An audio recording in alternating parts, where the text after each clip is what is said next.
for their reaction, including Jim Jordan. Where that money came from.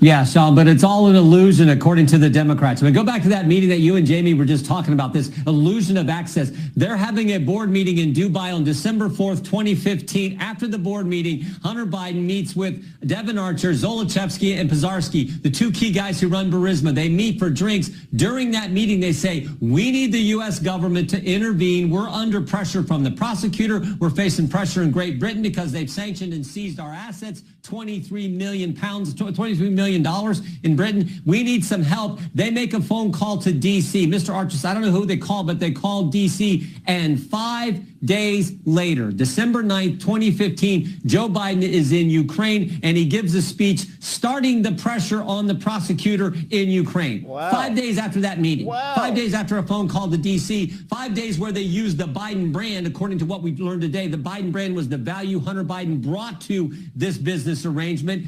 That took place simply 5 days later. The brand was Joe, wasn't it? And then, of course, we know, yeah, the brand was totally Joe Biden, the guy with the power and the connections in D.C. Right. But 5 days after that, this Hunter Biden is not the brand. All right, that's not how that works. This conversation takes place. This speech takes place, and then a few months later, that clip you just played, Shokin gets fired. That's how serious this was. Let's talk, Jim Jordan, about the brand. Let's connect this also to the 1023 form.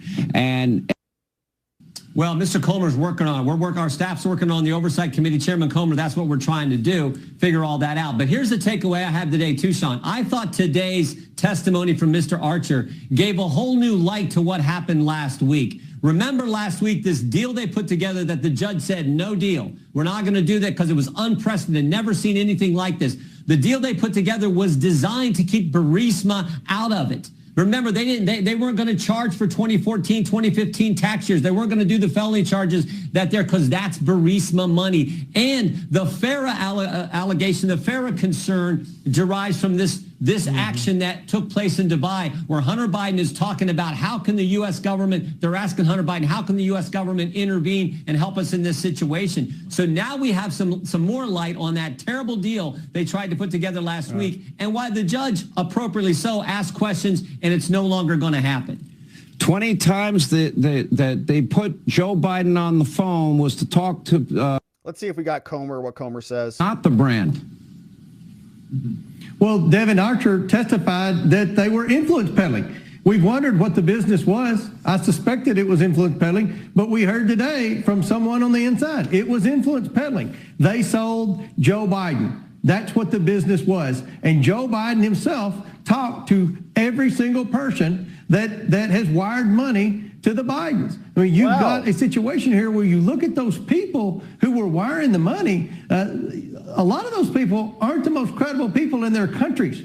There are a lot of people who are in a lot of trouble in many of these countries who were sending wires to the Biden family. They needed help. They needed help from the government. That's why they paid the Biden family. They were influence peddling. And what Jim Jordan just mentioned, the FARA violation, that's Foreign Agents Registration Act, we know that Hunter Biden has violated that. Even the judge in Delaware last week cited that as one reason why she rejected the sweetheart plea deal. But what this did today, in my opinion, is open the door. Did Joe Biden violate the Foreign Agents Registration Act? Because he was an active participant in at least one deal we know of with the Burisma deal. He was actively participating in doing a benefit to this foreign agent for this foreign country, and he was withholding American tax dollars in the form of foreign aid for that. I mean, this is very serious. Today took a huge step towards implicating Joe Biden in many of these crimes. We're going to continue to press forward in our investigation. Good stuff. And I think that they're going to continue to see more lines connecting the dots there, because it is the only logical conclusion. Hunter Biden is not a gas expert. He's a crackhead, and he was in and out of institutions for a long period of time, and he was the bagman for the Biden crime family. Byron Donalds agrees. Here's what he said when asked about the houses. How did the Bidens get so much property? Rehoboth Beach, worth $5.4 million. Wilmington, Delaware, worth $1.4 million.